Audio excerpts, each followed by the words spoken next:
I'm speaking to Sayalay Chandadhika. She is a Burmese Buddhist nun that's currently in Mainz, Germany. And I'm really grateful to have her on here joining us to talk about the current situation and the perspective from a practicing and teaching Buddhist nun, and to hear the perspective of how her practice has come in to help her and so many others at this time. So, Sayalay, thank you so much for joining us. Thank you for having me on your program. So, first, I just want to ask about you. How are you doing? I'm doing fine, doing pretty okay, even though I'm not a exception from collective emotion of the people of Myanmar. Yeah, my homeland. Yeah, except from this, I'm pretty okay. Right. How has your practice been going? I would say it's good. It's good. So, to learn a little bit about you, can you tell us a bit about where you're from, what part of the country, and a little bit about your life in robes, how you came to become a nun, and what tradition you're in? This is a long story, but to make it short, To make it short. yeah. After my high school, I have we have like gap year, yeah, in Myanmar before you go to university. So I am originally from Shan State, which is a little bit east north of Myanmar. And then from my hometown, I traveled to Mandalay, where I have a chance to meet Mandalay Power Branch, which is pretty newly established. And then, yeah, this from that time I have a chance to meditate, learn a little bit more about it. Even though previously I already have started with Sayara Ujyotika, but mainly from reading his book and trying it out alone by myself. But now here in Mandalay, I have more time to be in a retreat, and this is where I happen to end up being a nun. It was in 2000 and in 2008 I became a nun. Yeah, I decided to be a nun. So your influence was initially Sayadaw Ujyotika. He's the Snow in Summer and Map of the Journey author, disciple of Taungpulu Sayadaw. And then from that influence, you became attracted to the Pauk method in Mandalay. Is that correct? Yes, yes, yes. Right. And what was interesting to you about Ujyotika and Pauk as you started to practice more? Yeah, honestly, I was at the time age about 16, 17, and I have a lot of, I mean, it is normal, yeah, to have some problem in these teenage years a little bit, even though not so teenage anymore. Many problem with my mother, how to, these these things, and my father used to give me a gift as a gift. Usually is the book from Sayadaw Ujyotika. He is at the time publishing quite frequently, almost every month. So monthly publication that my father usually sent me and bought me to read and to try it out. And I find it so relieving, even just by reading it. And I find a lot of how to say, I find so relieving, freeing in the mind. Mm. And I find my relationship with my mother improve. And so later, just by reading, but later I try, okay, why not I just do it sitting in front of the altar or in front of the Buddha, and I do according to the instruction I find in the book, just like 5 minutes meditation, and then I find it helps me a lot. Right. So that was Ujyotika, and then that propelled you to go and take intensive training at Pauk Center? after that I start reading, and I find Dr. Mintimon. He wrote about the Abhidhamma and something like that. He was also one of the motivation speaker in my high school. So I have great admiration to him. And now I find another book written by him on Abhidhamma, and which also, uh, yeah, have a huge influence in my decision to search for more, to go for more, and to learn a little bit deeper what it is. And then also Dr. Mintimon wrote another book which called Introduction to Power. And then when I was in Mandalay, I met Power. Okay, this is exactly is a chance. Why not? And I just go into the meditation center. But it is really a long story, a long process. I'm sure. Who actually take me into this time, and how I was so entangled with at the time with I was normally home guide. Yeah, I when I finish high school, I teach. Who is 1 year junior to me in the school, like a home guide. I teach them in school subject. So one of my students, let's say, and she also wanted to make 10 days retreat, and she was searching for a friend to go together. And finally, yeah, it's a long story we did together. And then this is actually where I have a chance to be actually into the park. It's a slow process. I'm sure. I'm sure. And, usually on these interviews, we often take a couple hours to really explore someone's spiritual story. And obviously, at this moment, we don't really have the time for it, and the focus is elsewhere. But just wanted to have some sense of where you came from and what your background Yeah, was. yeah. And I guess just one more follow up question. I know this is a very deep question that can have a long answer attached to it, and I'm asking you to condense it just to give us the short version. But what was it that ultimately led you to not just want to be a lay meditator in the Pauk tradition, but to renounce society and your profession and actually become a nun? Yeah, I will see one word or one energy I find is the influence of the teacher. The teacher is so important at the at that point, yeah. Because I was at the time a really difficult time to decide what to do.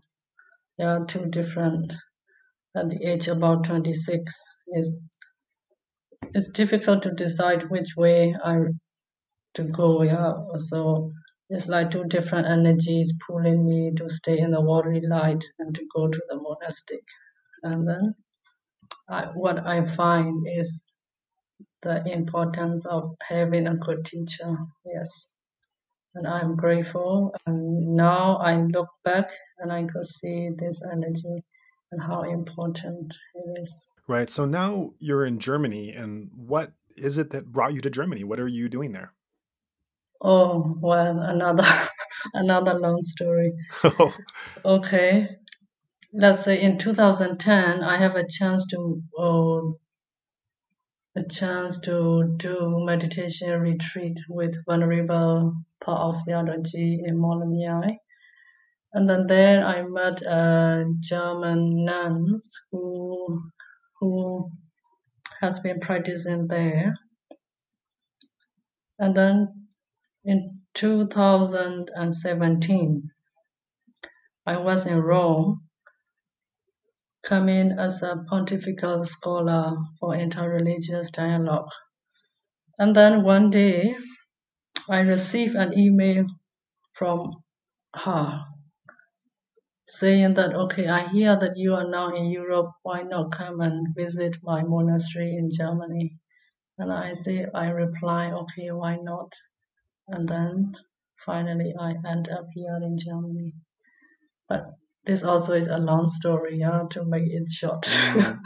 Right. And what are you doing now in Germany? I mean, I think the last week you've maybe been doing something else, but um, for how long have you been in Germany, and what is your role there? Yeah, I have been here in Germany already 2 years and a half, and I work in the Buddhist center as a Theravada Buddhist teacher. The center is called Buddha's Week. And after that, since last year, I have been doing on my own a small little nunnery. Of course, it's a small little one-person house here in Germany. I'm a nun, so I call it as a nunnery, and I make one small room for public gathering, like we can sit together about 8 people. But now in Corona time, I'm not doing it. So mainly I'm doing here in Zoom, teaching meditation, doing guided meditation, mainly some group, one from Singapore, a group of my old friends in Burmese language, and another group from Amsterdam in English, and another group is coming soon from Munich. And at the same time, I'm also studying German language, so it's pretty, yeah. Right, and you're teaching the PAOK method? I want to say teaching part of method, but I do together a little bit Mahasi and PAOK, and mainly Lady Sayadaw's teaching. And whatever is suitable for the situation, I give accordingly the guided meditation. So I cannot say which lineage I am doing, but mainly it's Mahasatipatthana Sutta. Right. So being from Myanmar, you have this depth of different traditions you can draw on for different students and situations, and having knowledge and Yeah, familiarity with those yeah, great teachers, you have the advantage of being able to use what's appropriate at different times, whether it's Mahasi or Lady or yeah, PAOK, yeah, as you mentioned. Yeah, that's yeah. great. Yeah, and who are you teaching usually there? Who is coming to your center? Are they Germans? Are they Burmese expats that are living there? Who is mainly your students that show up at your center? In my first half, 1.5 year, the beginning year in Germany is most of the people coming to my talk, public talk, or whatever we can teach them. They are mainly German. But now I'm doing by myself alone, and it is happened to be in the beginning of Corona time, so we cannot gather. And at that time, I'm doing in Zoom. It's one group from Singapore. They are mostly my Burmese friends.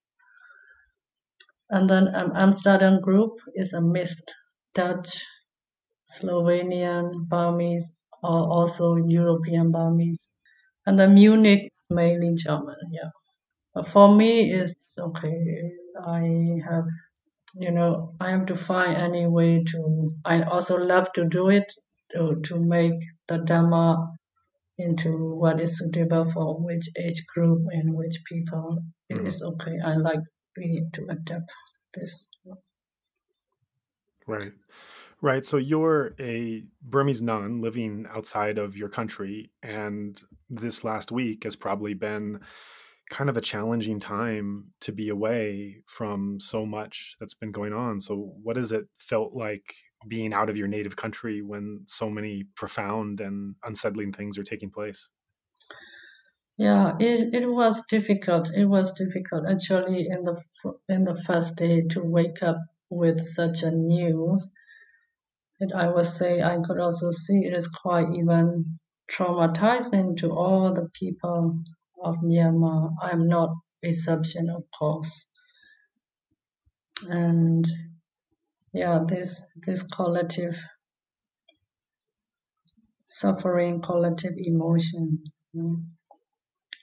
But I could pretty see it, and anyway, it is even though the Buddha put it in the first basket of the first noble truth, there is suffering in the world.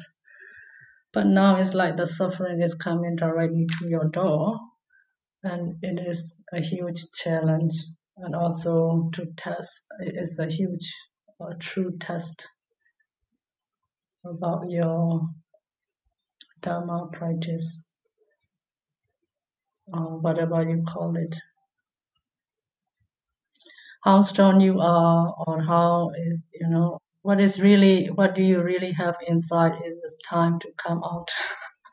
I mean, it's for everybody, yeah, not only for the men. Right. Right. And what have you learned about yourself in having this test in front of you? In the beginning, the first 2 days, around these 2 days, I suddenly realized how much suffering is there. And I also see a group of people. I say, okay, this is definitely a time for mettā, collective mettā, not for individual like meditation alone, but this we have to do all together in speech, in action, and to do it more with force, with really powerful. And this is the time is calling for this sort of energy. We have to be together. Yeah, I think for meditators listening to this, the idea of sending metta even to people that are causing such suffering to a country and a people that we care about so much and that are causing suffering to us as well. This is hard. I know that you listened to my interview with Davirinani, and I had referenced being Jewish and going to Auschwitz and being confronted with um, the hatred and the evil that was there. We talked about sending metta to Nazis who were perpetuating it, to Donald Trump, who has caused a lot of harm in my country. And we're talking about sending metta to the people who have instigated this coup that now so many millions are suffering from. So, as a practitioner, as a teacher, as someone skilled in metta, for those people listening right now that are still struggling with drowning in sorrow or drowning in anger, drowning just in anger and rage about what's happening, and the idea of wishing well to people that are causing such harm and causing such harm to oneself is really hard. So, what do you say to that? It is really hard. It is really hard, even for the practitioner. Even for myself. That's what I say in the first few days, about 2 days especially, and it was so hard. And I think it's also important to express the feeling genuinely, yeah, because it has been the ignorance is so huge, and the darkness, is so big. So it's so difficult. It's impossible to practice mettā right away, even for the practitioner, even for myself. In the beginning, and I find it's okay to get upset, and even I was so disappointed with this main online or whatever what they are doing. But it is also okay to let this energy out, or to give yourself time and to be patient with yourself. And then after that, let it go, let it dissolve slowly. Also not hanging and clinging to this feeling of this hardship. Also not forcing it to go away, but give yourself enough time. I have to give myself enough time like this. And then after 2 days is suddenly slowly things are okay, come back to balanced state. And it's much easier to breathe, more room for compassion, mettā, understanding to come in. Slowly come in. It's already there anyway. at some point, but now is, being disturbed by such a huge traumatizing news.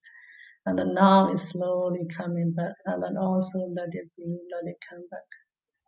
And it's a huge process, not easy.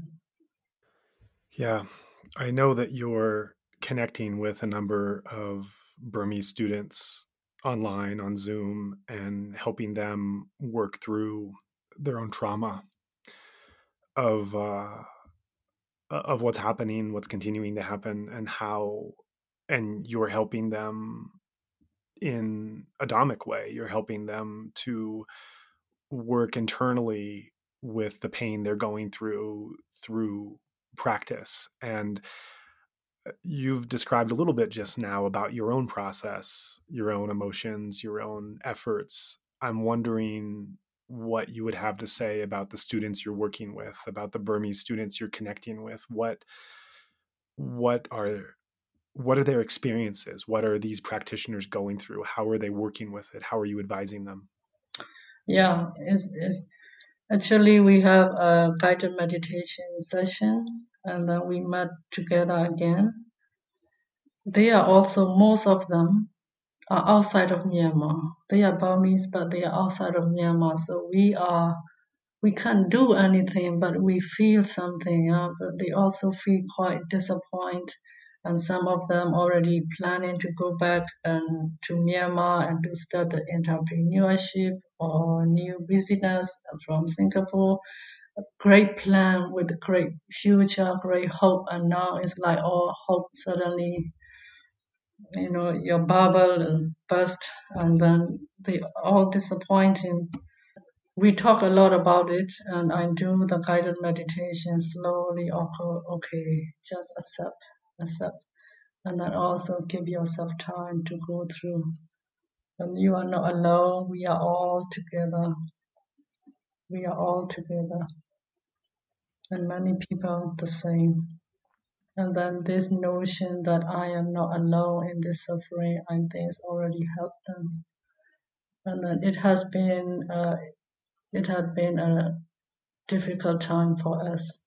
Yeah, many for my students and who are doing in meeting in this meditation group.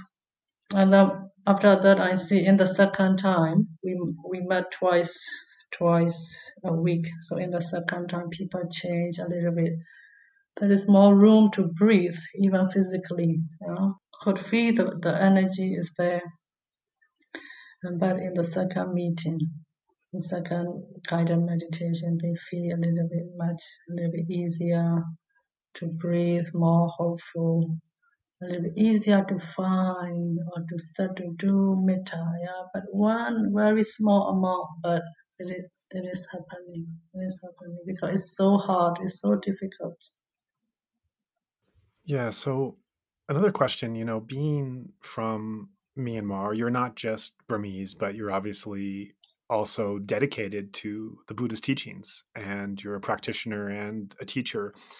And at this point in the news media, we're seeing a lot of attempts by the mainstream news stations, by just people commenting on their own Twitter and Facebook feeds, that this is a time when people are really trying to understand your country, to figure things out, to be able to explain and make sense of what's happening. And I guess the question I have for you, being not only a Burmese who is outside of the country and is practicing Dhamma and has had experiences in other places and countries and in other cultures. When you're looking at how people are trying to understand your country and your people and your culture, what do you think is missing? What are they not quite getting? I would say when I look back also to my country, it's the land. Yeah, many beautiful things and also many ugly things together. I don't know why in this day the picture coming in my mind every time I reflect or contemplate. And it's, let's say, the Myanmar like a family, and we have two sons, in Myanmar as a family metaphorically.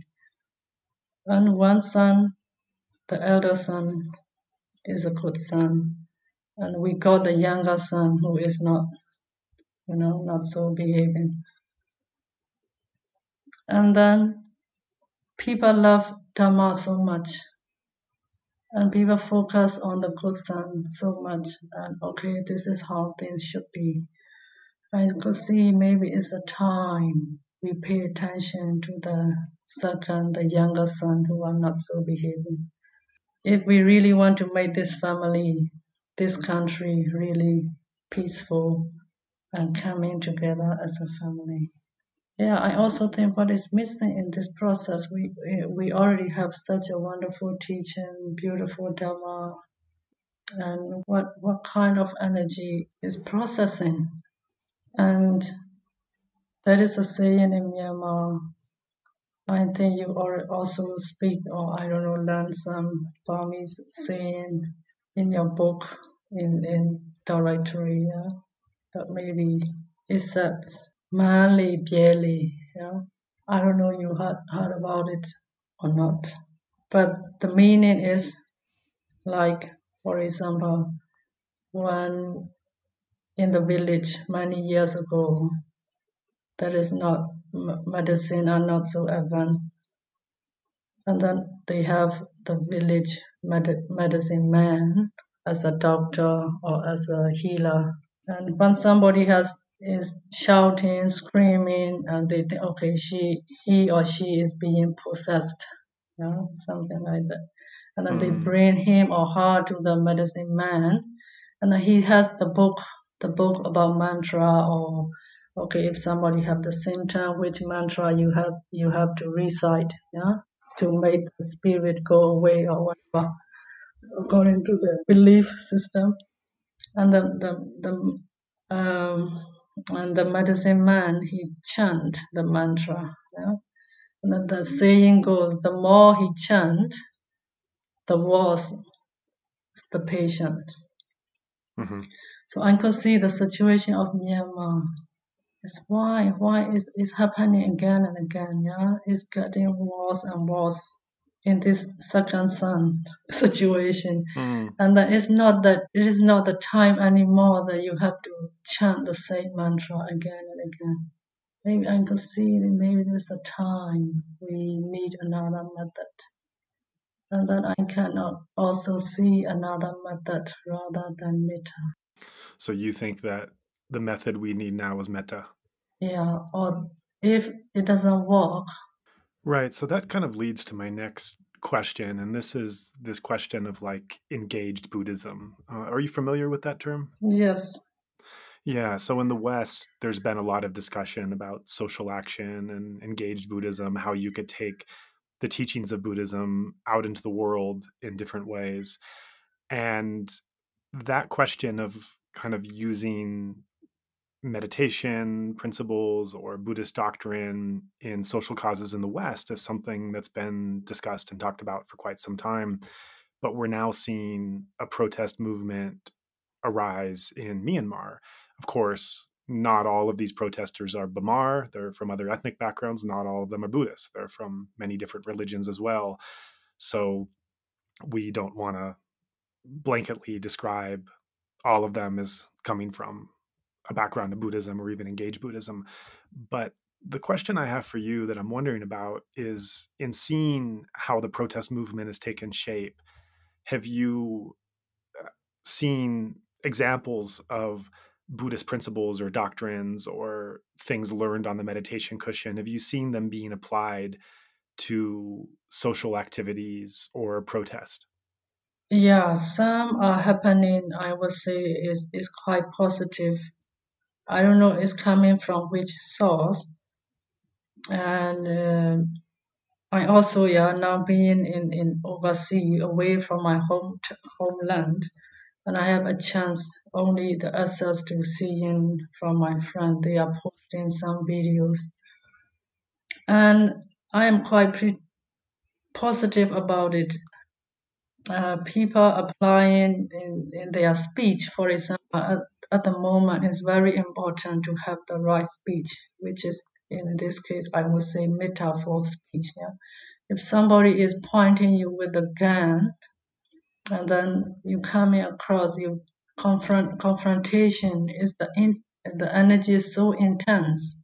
On the other side with the gun, this fire energy, and then on the other side, who want democracy or whatever, I don't know. They are, but if they are shouting, swearing, I mean, it doesn't work. But now some people coming up from the group who are leading the group with the loudspeaker and speaking some very reasonable, very appropriate speech that both sides can hear. The police can hear, the demonstrator can hear it, and it's somehow bringing peace immediately into the intense situation. And I could see even. Can I ask you, because many of our listeners don't speak Burmese, so there's not subtitles on these videos. Can you give some example or some details of what this kind of right speech is that's being said over the loudspeakers that's having this positive effect? This is a good point. I have to remember, or I have to recheck what is it. And what I remember is basically they are including the police to them, but doing it in a very reasonable way, objective way, like just asking, who do you work for? You work for the people, and people are for you have to protect the people, something like that. And but a little bit more. I don't remember all, but I always recheck and say it. And but what touched me is some people they bring the water. Water is for me is a sign of mettā. The sign water is very important. So for me, is not talking from the side of Buddhist or even whatever. It's just public love. This collective, the human closeness. Even though somebody is pointing you with a gun, and then another person is stay free close to that person and to walk towards the police and then bring in the water and the rose, which is very, very important to show the sign before you can speak anything, you can say, you cannot convey anything else, but people can see something, there's a token or what you call a sign, this water. And then I think it's touch because whoever is bringing the gun or whatever weapon, they are only made up of the flesh and blood, and they also have a heart that feel. And then this soften the energy. Not only I don't think to the police, but the overall energy become less intense, and there's more room for communication or whatever. Right. That's really beautiful what you said. I'm thinking a couple of things about it. One is that I just want to put in some context for those that have not been to Myanmar, the significance of water. Myanmar is a very hot and humid country, and shade and trees and fans and water play an outsized role in comfort, health, even safety, given how you have to protect yourself from the intensity of the heat. And all over Myanmar, there's this practice of putting water in clay pots for any passerby to pick up. This is done on street corners. It's done in front of homes and businesses and government offices. Monasteries, of course, this purified water is just always placed in these pots, and there's a collective cup that is open for one and all to come and just get a cup of water on a very hot day, which can, maybe it's too dramatic to say it means the difference between life and death, but it certainly plays a greater role than water in a Western country where, the conditions are a bit more, less intense, you can say. So, bringing water is not imagining these police officers in their full uniforms on a hot day and their own passions and worries and fears, and then they have a cool cup of water brought to them that's having a calming effect. And I have heard Burmese Sayadaws frequently refer to the metta practice as being like a taste of cool water. Yeah. Mm-hmm. Right. So there is this analogy already built in, which is connected to the hot climate and the role that Mm-hmm. water plays there. But that's the first thought I have. The second thought I have as I hear you say this is you're talking about metta and action. This is really powerful. So sometimes in the West, when you just speak about sending good thoughts, there can be this kind of like, well, these guys have guns and money and power and everything else, and what are our good thoughts going to do? But what you're describing are people who have developed a practice and belief in the power of these good thoughts, and after having developed in this practice are capable of walking up to a police officer with all of the good feelings in the world. And that energy is something that you can't fake. It's something that you can't develop overnight. It's the fruits of a practice that has been going Mm-hmm. on for a long time. So that by truly developing this kind of metta mind, you're able to walk the walk and Mm-hmm. legitimately, authentically bring Mm-hmm. a sign of peace and an actual physical thing that will help that person in their condition on that hot day, Mm-hmm. and do it with a truly pure intention. And that's something that you can only do if you have been working in that practice and believe in that practice. It's not an action you can just say, now I'm going to do this because it's Mm-hmm. it's the political strategy of the moment of how we can kind of gain leverage or something. It's actually built of years of mental inner spiritual work that is Mm. manifesting at that moment. This is also what I want to emphasize is they are on the demonstration. It means they are in anger. But in the middle of this anger, Mm, is coming the thought, it even coming up, okay, I would do it anyway because they might be also hungry and thirsty and hot or whatever. But one you mentioned what come to my mind, mettā water is very common phrase in Myanmar. We call mm-hmm, mettā ye. Ye is just mm-hmm, water. Mettā water is in our daily usage and daily metaphorically or in our songs, music, like monastic music or even romantic music, even mettā and love is sometimes they even use interchangeably in the daily Burmese society. You don't have to be Buddhist, yeah, but Islam or Christian, because we brought up in this society in this language, is a lot of impact and influence of this mettā ye, or okay, let somebody be cool down and distinguish the thirst or the heat, this whatever this fire energy. But this could also happen in the demonstration. They are in a group. Okay, I bring my water, or I even bring more for Dana to share my water.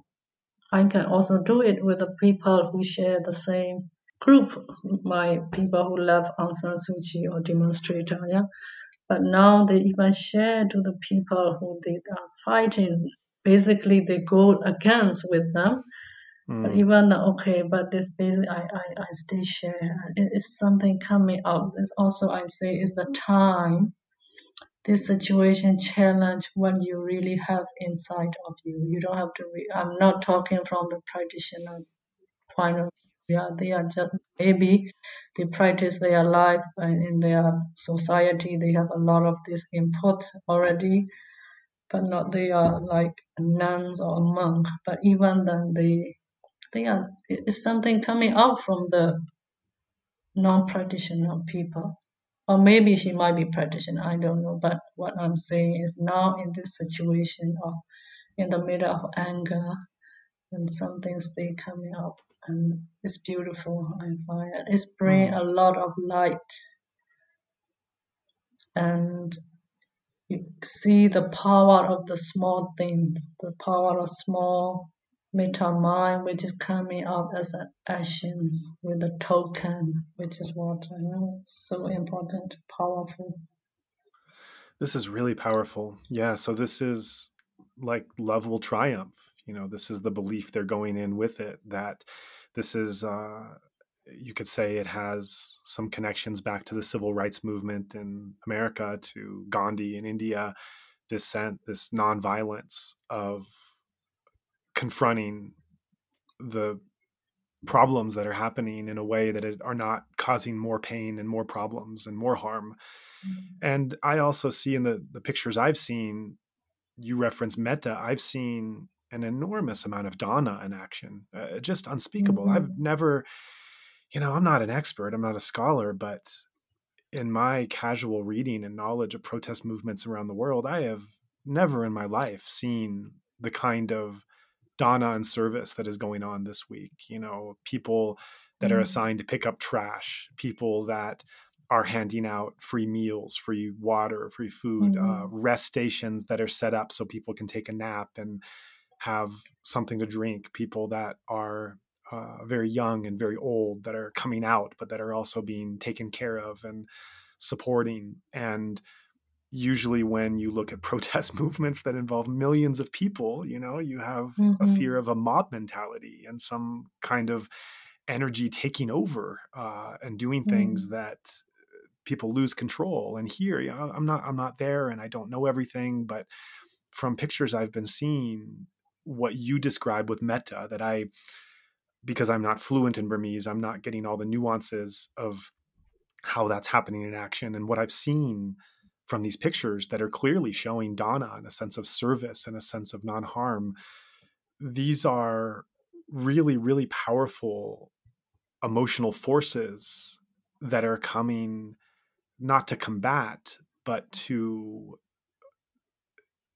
offer another option of what's possible. And I really like the metaphor that you gave us before about the two sons. And so you have this unruly son that you don't want to kick out of the house, and you don't want to disown, and Mm-hmm. you don't want to make his life more miserable. You know that he's doing things that are causing you and others problems, but you're looking for a way of integration, not of disintegration. Mm-hmm. Yeah, listening what you talk about Dana and in Myanmar, just giving the service as a what I experienced Dana as but here in the West is they do Dana with logical mind, logical thinking. Hmm. I think Dana in Myanmar is more like the way they are doing is from more like spiritual sense. In order to happen a dana, you have to be two party who give and who receive. Only then dana can happen. And here is mainly what I experience is dana because it's like only one side. You share because you think you have more and other people have less. Therefore, you should share something. Yeah, with a little bit logical thinking way. Hmm. So the joy of giving is not so open for the poor people. In the West, you're talking about. Yeah.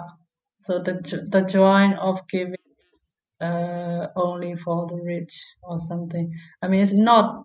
Maybe this is overly generalized, but mainly is I feel is this way.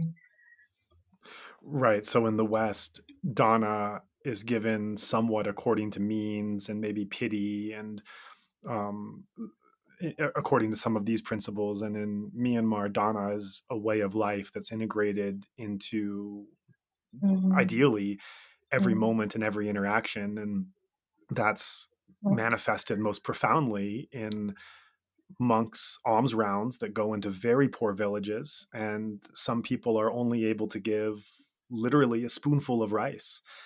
I've been to other villages where the families were so poor, the children would wake up early in the morning, 4 o'clock in the morning. They'd climb the Mm-hmm. trees to get the blossoms that had Yeah. come, the first blossoms that came.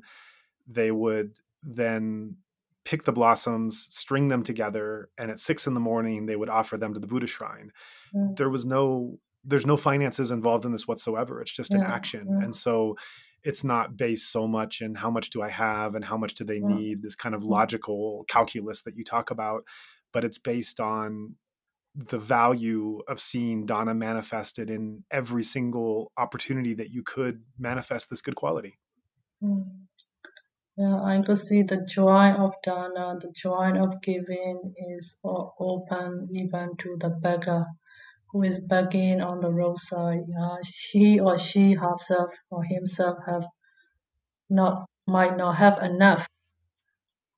Even then, if he or she want to share, there's a chance opening to they can share. Yeah, and it just happen in this way. So you don't have to. So logic doesn't, oh, okay, you don't have anything. Why are you giving your things to others? This is not a question. This logic doesn't work in Right. Dana way happening in Myanmar than here in Germany or in the West. As far as I experience, maybe it is overgeneralized. For example, I have a supporter, and her son became a Buddhist monk, and he is going arms around here in Europe. And then her mother is very supportive, everything, but she cannot accept that her son is asking for food in the market to the people who are poorer than her. And then she always say, "Okay, I have nothing to, your way, Buddhist, and be a monk, stay in a monastery, everything okay. But one thing I find difficult to accept is you are taking food from the people who are poor. How can you do this?" Mm-hmm. And this logic, this also makes sense to them in this way of thinking Mm-hmm. system. So I'm just saying which way Dharma is happening where. Right. And in these protest movements, I mean, this is a chance for these values that so many practitioners have been working on in their own internal practice for so long. This is the moment for them to manifest it for the benefit of the entire country. Hmm. But one thing I hope is these people become more, and they don't go into the other energy like reacting with anger and revenge, and Mm-hmm. this sort of energy. I mean, we have seen it, enough of it, every demonstration, wherever Mm-hmm. in Myanmar, in Hong Kong, or anywhere else in the world. When demonstration, confrontation with the police, they shoot you, they beat you, or they throw with the cat, whatever. This kind of picture, this kind of example, the world, or we have enough of it. And now I'm just saying also to the group with my guided meditation, what we really need revolution is something to transcend. If we're doing the same, it's like more of the same things. What is the difference? And there is no end in it doing the same way. So we have to transcend a little bit, do and do more mettā. If they are not like your second son, I say, stay not behaving, maybe more mettā, more double your dose. Uh, but I find is Burmese people, they are doing relatively quite well. They are people who are bringing light even in this chaotic time. Yeah, and that relates to my next question. We're talking right now about those people that are in Myanmar, those people that are on the front lines, so to speak, literally able to converse with policemen and give them water. Um, this podcast episode and others that have gone out are largely going to a foreign meditator community that are outside. We do have a number of listeners in Myanmar that I think these kinds of topics and reminders are very valuable to just to remember the energies that we want to cultivate and the darker energies that we don't want to. But for those that are outside of the country, there's a question that's coming. I'd actually like to quote one meditator who asked this question word for word that I think epitomizes what many are feeling. And the question is, what should the meditator community do to help Myanmar at this time? Being that a lot of the practice, a lot of the training that we have undergone should come to help at times like these. this is an opportunity to practice and contribute to those who need it most. So this is the question that one foreign meditator has asked. And what you've described just a moment ago is more for people who are in the country. All of these meditators who are outside of the country and are not directly engaged in the issues, maybe they don't even speak Burmese. Maybe some of them have never even been to Myanmar. They just are grateful from learning a practice from a Burmese lineage. So Mm-hmm. for those kinds of practitioners, many of them are feeling really hopeless and really helpless, wanting to do more and not knowing what they can do than just be angry, be sad, and practice and then try again. What words would you have for those kinds of practitioners outside of Myanmar? What is it that they can do at this time? As a human, all we can do is three things. Yeah, one with body, the other is by speech, or the other is by thought, which is with the mind. Is I would say people outside of Myanmar, including myself, what I and just just watch, keep informed, and see the group of people who are demonstrating in the picture or in the video, whatever, and then take this side in your meditation and just meditate, or you sit on your chair, just close your eyes and just visualize this group of people who are demonstrating, or the group of people who are with the guns, and send the mettā, may they be free from danger. But sincerely, honestly, intention, the deep wish, deep, sincere wish. Even for 5 minutes, also okay. 10 minutes, also okay. And this is people from outside of Myanmar, what we can do.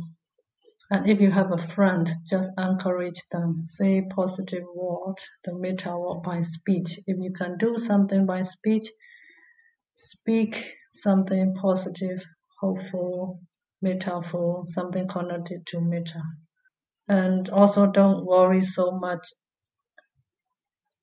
Also very important. I feel so traumatized, but it's okay. Also let it happen and give yourself time, but don't so much worry about the people, because people of Myanmar, they are there. They have a chance, this emotion, to channel it out and let it out, just like by beating pots and pans. Yeah, maybe this is a good way. This is a natural healing. They don't need therapy because they do it, and the people from outside overseas, we cannot do. We can't. We all this energy, the feeling, the emotions store up. It's important not to, okay, don't worry so much. Okay, they have their own way of doing, and I do what I could. I don't do what I cannot do, which is okay, totally fine. And then your mettā, standing in meditation, these people are in your prayer, if they know it, when you also communicate this message to them, and then it will help them a lot. Right. Thank you for that. So, one thing I notice is there's kind of these two extremes, and we're trying to find this balance path. One extreme is what I just mentioned, an extreme of being so drowned by emotion, of anger, of sorrow, of fear, that one has a difficult time in practicing because of the power of these emotions. An extreme on the other side is this tendency to say, well, this is their karma. There's nothing I can do about it. I just do my practice and send mettā, and the way that things will unfold, it's the way that it has to according to karma, and I just have to understand these principles and move on. It's even taken forms that I've seen on social media of people saying that this is a worldly issue and it literally doesn't matter, that Buddhism is going to survive whether it's this leader or that leader. Even if Myanmar breaks down completely, the teachings have been exported enough that people overseas can carry them on. So really the most important thing we just need to do is keep practicing and accept the ways of the world.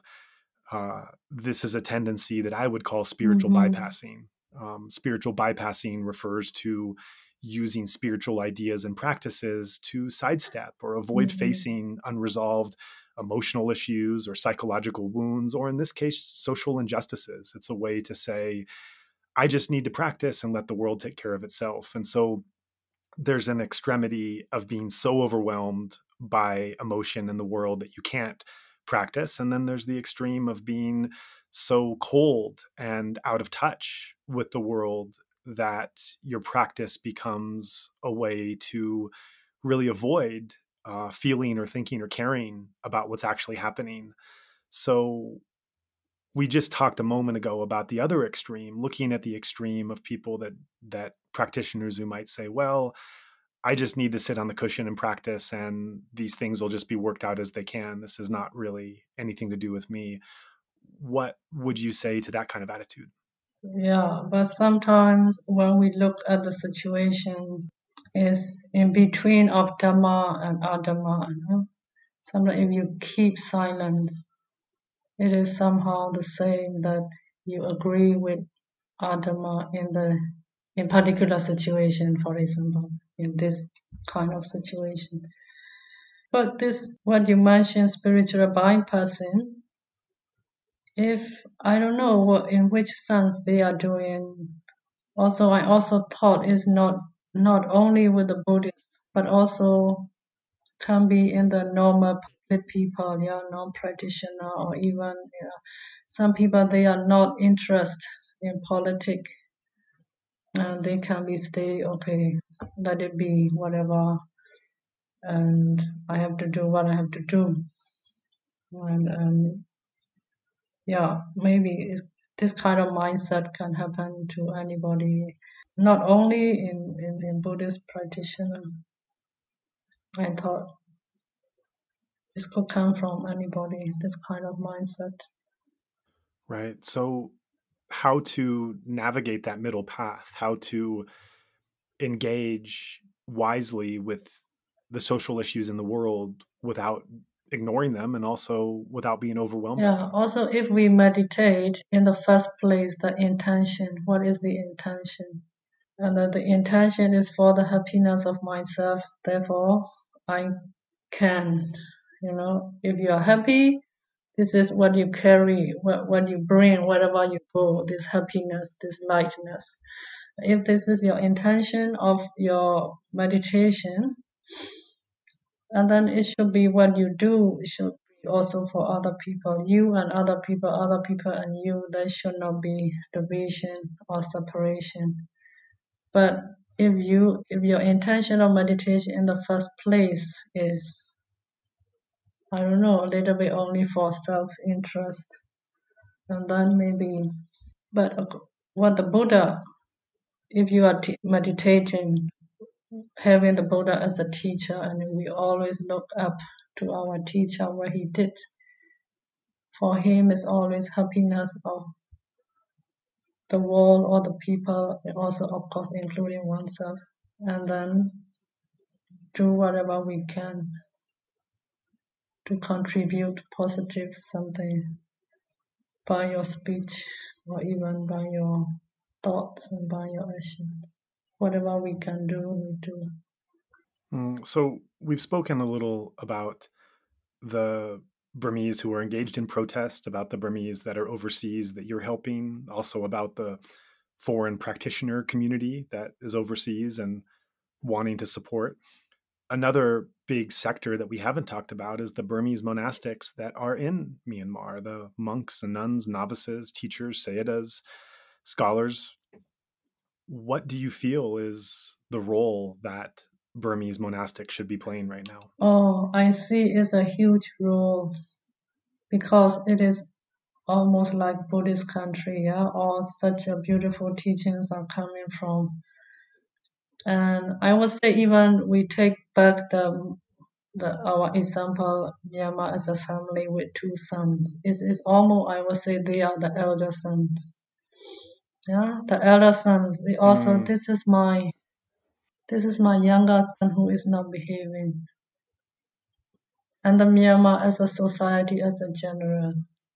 These are people who love Dhamma a lot. It means who love Kusala something good. Yeah, they are also Buddha teaching very. And then it's also we have to aware that loving Dhamma too much should not be hating Adama too much. Yeah, there's this we have to be aware. And then okay, I love Dhamma so much, but I also accept there is a human possibility that animal instinct. Yeah, we all have. I myself, even though I am a good son, and then I also have to take care of my little brother. It's a huge role that in a family. I also hope a lot of hope now in the mettā practice to develop those. My hope is from these people, the elder son, who think themselves they are a good person, they are practitioner, they love Dhamma, and please, now is not the time. Okay, I am a good son, and you are a bad son, so you stay on the other corner. I stay in this corner. It's not the time anymore. If you are a really good son, please go out, reach out, and bring your little brother back. If you are a really light, the light, I am the corner. I stay my light on this corner. You are the darkness, so you stay another corner. And it doesn't work anymore. And of course, we can have all the like-minded people who with you. You can search more people with mental agreement. Yeah, people coming from outside practicing in Myanmar who love Dharma, who love them. These are also important to collect the light more and more. But now the situation what we are happening is in Myanmar is like I said, mainly barely. The more you chant, the worse your patient has become. So it's also good on one hand, you collect more light, more people who agree with the same idea with you. Also, it's a time to reach out the dark and convert the dark into the light slowly. And this everybody, every single person. You don't have to be Buddhist practitioner. Even now in the demonstration, people with talent, innate talent, are coming out who are grasping the loudspeaker and speaking something which is that's natural. This is natural, not Dhamma talk, natural wisdom. I'm not sure they are even Buddhist or not, but I have a huge respect for them. We need these more people already have it. Now is this force will coming out more and more, and we pray we make more mettā, join into this force, and then one day we can dispel the darkness, not dispel, like we change the darkness into the light, include them and bring them back home like this, and so that we have a proper family, good family as a whole, as a nation. Yeah, that's really beautiful. And I want to come back just to the monastic institution more specifically, because on one hand, due to being monks, having renounced the world and following the 227 Vinaya rules, these monks are not necessarily expected to be involved in worldly and societal issues. They've stepped away from society for a higher calling. And yet, the Buddha also established a very reciprocal relationship between lay and monastic society, with one offering sustenance and the other offering spiritual and ethical advice and guidance. It's this ingenious system where one can never get too far away from another. Even in Myanmar, a monk can't just decide he's going to be fed up with lay society and go so deep into the forest that there's no lay supporters to feed him and take care of him, because by Vinaya, he's not allowed to, by monastic rules, the monk is not allowed to procure his own food. He depends on those lays for food, and by depending on them for food, he or she is in proximity to be able to perpetuate those teachings. And so the monkhood is in this situation where they're not able to, and it's not appropriate to be involved directly in worldly society on some hand. But on another hand, they do have a moral, ethical, and spiritual responsibility and role to play in doing something. Where the worldly leadership ends and the moral and spiritual guidance begins, this is not so clear. These are not exact lines. So do you have any sense? And we've already seen some monasteries choosing to engage in some ways, some monasteries choosing not to engage in other ways. Of course, there's practice monasteries, there's study monasteries, there's many different kinds. But what role would you like to see of monastics, of monks and nuns playing at this time as things are shaping out? Yeah, I would basically go back to middle way, Mijima Patipada, just using Vinaya to build the world and to create more distance between you and the laity is also is another extreme, and to engage totally in politics and worldly, neglecting your primary duties is also another extreme. But there are, I think, still many common platform in the as a middle way that we can still do is quite a lot for actually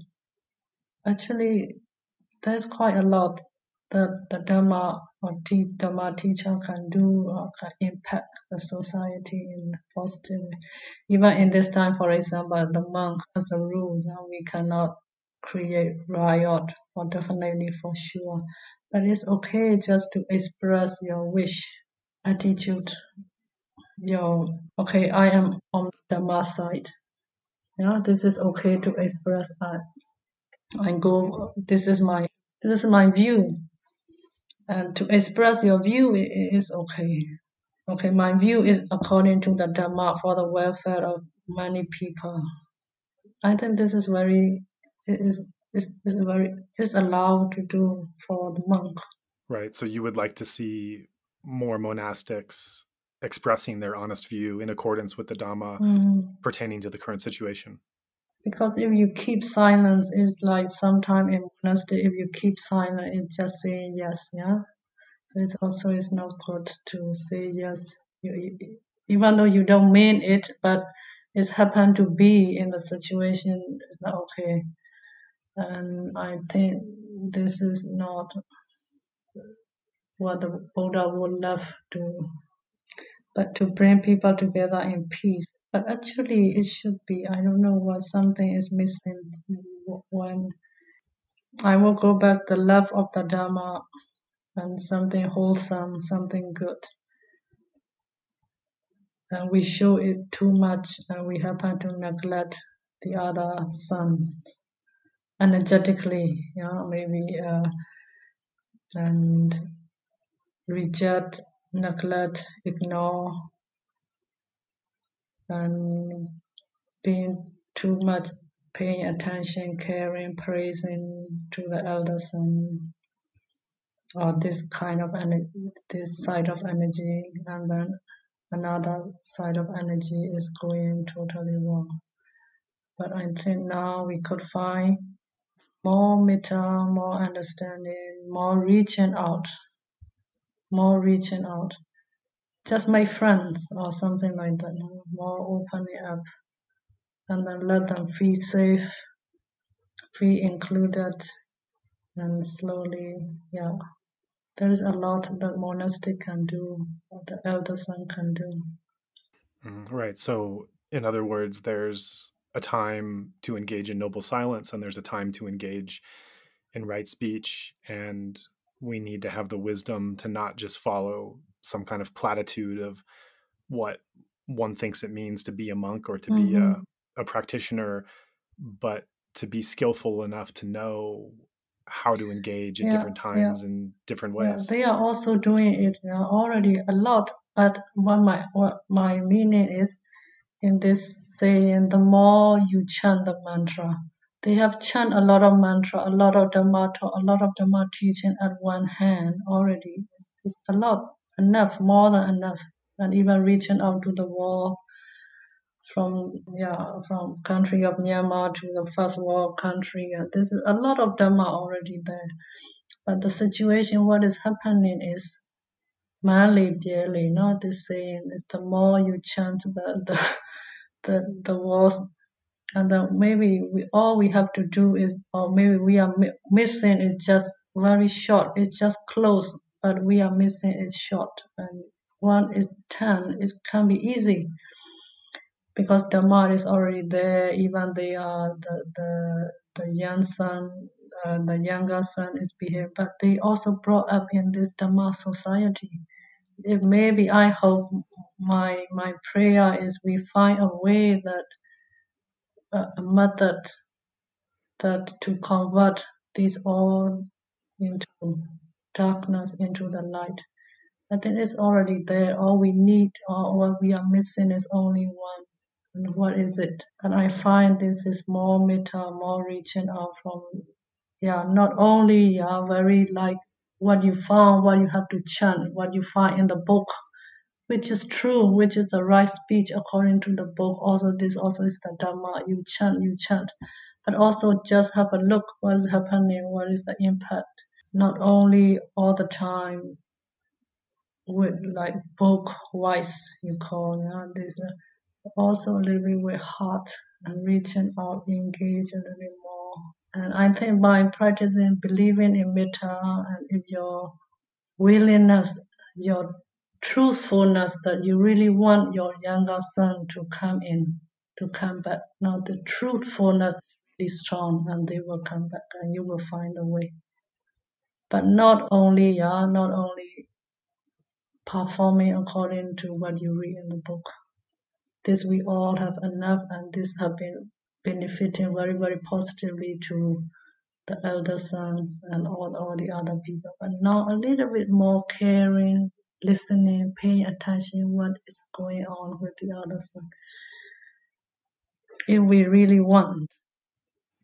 Right. So one has to be dynamic, critical, flexible, not just follow a prescribed set of rules or platitudes, but to actually take those hard steps of checking in with one's own emotion and practice and looking at how the world is laid out and choosing a wise course of action, all while making sure that's in the framework of the Dhamma, and if you're a monastic, in the framework of the Vinaya, so that you are in these bounds. But just because you're in these bounds doesn't mean that you have to be rote, doesn't mean that you just have to do what's always been done or what you've learned or the traditional ways. You can, within these boundaries, you can be dynamic and flexible and creative and playful and engaged and critical and trying new things. So it's bringing together this ancient wisdom to this very modern set of problems and the modern tools that we have to deal with the situation. Yeah, if our focus, our wish is truly the well-being of all the people, the well-being, for the goodness of becoming a good family again, all together to include all. This really is our focus. Right. And this is a very unusual time because I've never personally never really felt a time like this where it just feels like so many of us are in this collective trauma together, that we're living and breathing this. I can't tell you how many friends I'm talking to, foreigners and Burmese, lay and monastic, even Buddhist and non-Buddhist, that have some connection to Myanmar. Either they are Bamar, or they are another ethnic group, or they've been in Myanmar a long time. They're there now. They've benefited from the practice. They have some heart connection to the country, and everyone is collectively undergoing this pain and trauma in real time. And there's this tremendous cry and plea for freedom, to not have the freedom taken away from it, and to find ways to preserve this freedom, but to do it as you've been talking about, through mettā, through dana, through goodwill, through manifesting this inner spiritual practice that's been building for years, and to live at this moment in these feelings and emotions that so many of us are feeling simultaneously. It's something I've never experienced before. One other weakness, or like sort of weakness I could see, would be like this exclusion, but we are not doing it purposely. But even in the practicing of Dhamma, okay, and it's not like judging, yeah, but this is how things are, just to objectively to see how things are.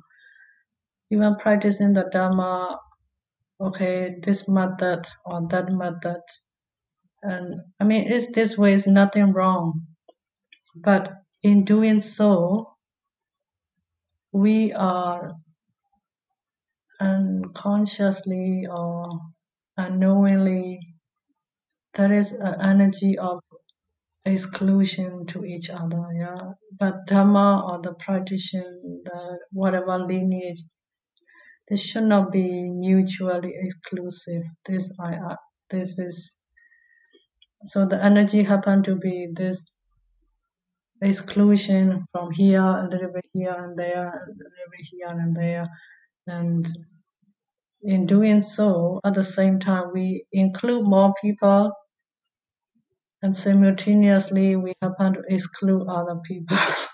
And it's like Myanmar is very divisive, or how you call it, very a little bit separated group here and there. And then I also find it is not so good. And now with mettā is demand, is calling to be more inclusive, more unconditional. Unconditional. This is what I want to say. Right. And then whoever is even start from your people who are like-minded, not the younger son side, but start with the elder son is your cycle.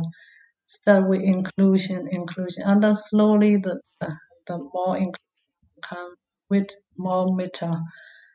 And yeah, this is the spiritual homework we left undone. We start with inclusion, and whoever you see slowly, and then narrow the cup of this exclusion. It's becoming almost as a habit, or is how to say, it's just happening, unconsciously happening, whatever it is there. And now I think it's a time to, even foreigner come, or even Myanmar, there is a group, okay, you can, this, start with the teacher, and then include everybody, reach out, and then be an example when everybody see it. Like for example, here as a foreigner, and I have some, this is only 2 people, but it's an example of inclusive. I am being included. I'm welcome here. You have a place here with me. Here, even if I live in a small little house, even if we have only 2 people, one German, one Myanmar, wherever we go, the energy between these 2 people, they look friendly to them. It is a message is happening, But in the practicing of Dhamma, we say, okay, noble silence, or I have this rule, I have that rules. It's good to create harmony between the community, but also we should not neglect that in doing so, we happen to build the distance with another. And something is being excluded mutually or some. And I find it's not so good. I don't know what you think about it.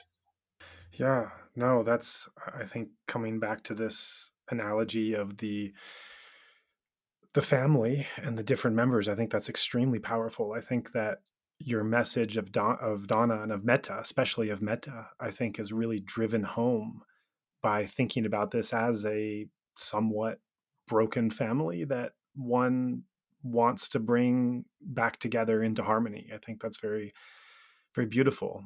And I'd also like to ask you to close out, in this past week, in your practice and your guidance to others, what have you been drawing upon for inspiration and support in terms of the suttas or the Dhammapada or discourses from a certain Sayadaw, meditation insights, meditation guidance or instructions? What has been of most support and inspiration? What has been most relevant to you in trying to deal with these times? Okay, what come to my mind, also seeing, of course, we also cannot leave out this police beating people. Yeah, this also is really happening. This side also is somehow reality. And then seeing this, what come to my mind is some Pali teaching. I don't remember the sutta name anymore, but the Buddha once said, if somebody beating you, and then you should not react, or instead of beating this person back, I can reflect. You can reflect. Okay, he only beat me. He has not cut my limbs yet. And then when he start to cut your limbs part by part, and then the Buddha said, and then reflect. Okay, he only cut my limbs up. He hasn't take my life yet. Something like that. So see something positive. Yeah, he has not done to you yet. And then I find this is very powerful. And then I cannot get so much angry seeing these police. Okay, he just taking people coming at night at the house of the people, taking them. Yeah, even like I love Aung San Suu Kyi so much. We met in person. Now she is in arrest, and we don't know where she is. Well, of course, I feel traumatized.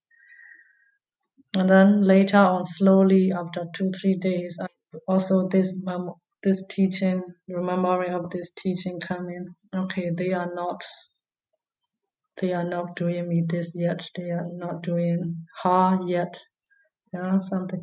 I'm sure Aung San Suu Kyi also have inspired from something like that. She has gone through all the things. And one thing also is not from the teaching of the Buddha, but from Aung San Suu Kyi herself. What she said is, "Chama mong yin, chama shou ma bo." It means if I hate, I lose. Of course, she said. And the kilesa is the weapon of failure, sure fire, and the mettā is the weapon of success. This is also she said, very true. But what keep me in this day is this reflecting. Okay, they only come and take people at night, but they haven't killed them yet, or something. But because it's said by the Buddha, and I thought, okay, my teacher when he said it, maybe it might be something. And maybe this faith also is helping me. But it's helped me right away. I find my anger or my worries and disappointment, they are not so much anymore. I appreciate that. I know that I definitely feel a little bit better after talking to you now. I hope that when this airs, that listeners will as well. The outside reality remains as it is, but you've really done a powerful thing to remind us about the power of the internal reality, not just as an internal manifestation, but the cultivation of a set of internal conditions and tools that can then be used to manifest outside. And that's a very powerful reminder. And even as the situation continues to be very worrisome, to remember what we can control in our own actions and our own spiritual practice, I think is a sign for some degree of hope. Mm-hmm. I also have a glimpse, a little bit deeper glimpse, to see why the Buddha teach us to include the enemy in the mettā. Now is the time to realize a little bit deeper, oh, okay. Otherwise, the problem never gets solved unless we standing on however much you are right. I am the light, and therefore I stand on the corner of my light, and they are the darkness, and you push them away, the darkness. The fight, the conflict will keep on going eternally, never end. There is no end. Now I understand, okay, and have a glimpse the wisdom of the Buddha. Why he before I understand, I know it's an enemy, you hate the person you hate, you are bitter. But now it's okay, it's the long-term solution. Unless you have done what you have should be done, spiritual homework, the problem never gets solved. And now, however right you are the light. Until you you convert the darkness, include your enemy in your mettā. Only that's why I cannot see any other solution than this long-term solution. It will take effort, real spiritual effort, mental effort, but the fruit it seems so sweet.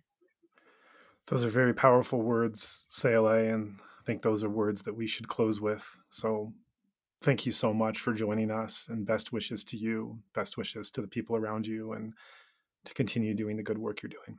Thank you for having me, and wishing you a good day.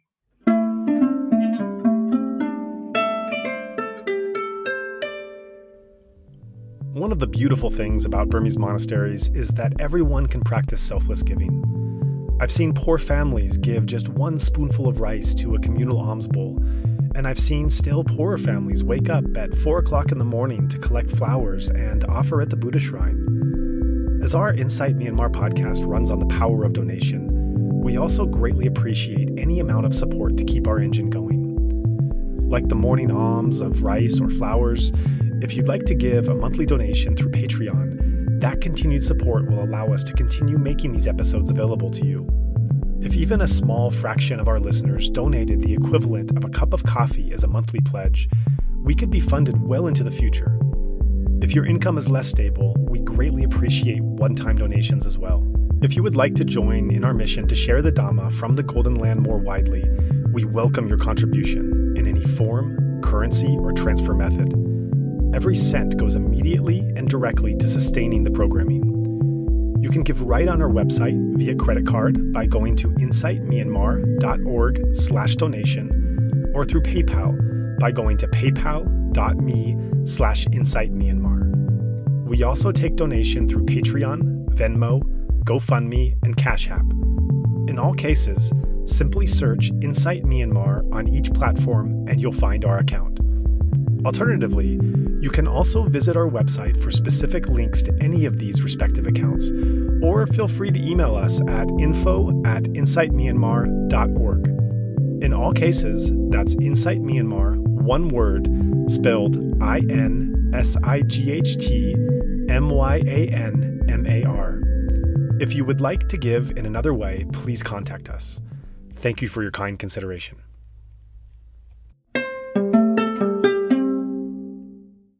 You have been listening to the Insight Myanmar podcast. We would appreciate it very much if you would be willing to rate, review, and or share this podcast. Every little bit of feedback helps. If you are interested, you can subscribe to the Insight Myanmar podcast on Apple Podcasts, Spotify, Stitcher, or wherever else you get your podcasts. Also, please check out our website for a list of our complete episodes, including additional text, videos, and other information at www.insightmyanmar.org. That's Insight Myanmar, one word, INSIGHTMYANMAR. If you cannot find our feed on your podcast player, please let us know and we will ensure that it can be offered there. There was certainly a lot to talk about in this episode, and we'd like to encourage listeners to keep the discussion going. Make a post, request specific questions, and join in our discussions on the Insight Myanmar podcast Facebook group. You are also most welcome to follow our Facebook and Instagram accounts by the same name of Insight Myanmar. And if you're not on Facebook, you can also message us directly at burmadhamma@gmail.com. That's BURMADHAMMA@gmail.com, and we're also active on Dhamma Wheel. If you'd like to start up a discussion group on another platform, let us know and we can share that forum here. Finally, we're open to suggestions about guests or topics for future episodes, so if you have someone or something in mind, please do be in touch. We would also like to take this time to thank everyone who made this podcast possible, especially our two sound engineers, Martin Combs and Tharng A. There's, of course, Zach Hessler, content collaborator and part-time co-host. Ken Pransky helps with editing. Dragos Bandita and Andre Francois produce original artwork, and a special Mongolian volunteer who is asked to remain anonymous does our social media templates. We'd also like to thank everyone who assisted us in arranging for the guests we have interviewed so far. And of course, we send a big thank you to the guests themselves for agreeing to come and share such powerful personal stories. Finally, we are immensely grateful for the donors who made this entire thing possible. We also remind our listeners that the opinions expressed by our guests are their own and not necessarily reflective of the host or other podcast contributors. Please also note, as we are mainly a volunteer team, we do not have the capacity to fact-check our guest interviews. By virtue of being invited on our show, there is a trust that they will be truthful and not misrepresent themselves or others. If you have any concerns about the statements made on this or other shows, please contact us. This recording is the exclusive right of Insight Myanmar podcast and may not be used without the expressed written permission of the podcast owner, which includes video, audio, written transcripts, and excerpts of any episodes. It is also not meant to be used for commercial purposes. On the other hand, we are very open to collaboration, so if you have a particular idea in mind for sharing any of our podcasts or podcast-related information, please feel free to contact us with your proposal. As you know, our podcasts are 100% listener-supported. We welcome your contribution in any amount, denomination, and transfer method. You may give via Patreon at patreon.com/insightmyanmar, via PayPal at paypal.me/insightmyanmar, or by credit card by going to insightmyanmar.org/donation. In all cases, that's Insight Myanmar, one word, INSIGHTMYANMAR. If you'd like to give especially to support our new run of coronavirus episodes, please go on the GoFundMe site and search Insight Myanmar to find our campaign. If you are in Myanmar and would like to give a cash donation, please feel free to get in touch with us.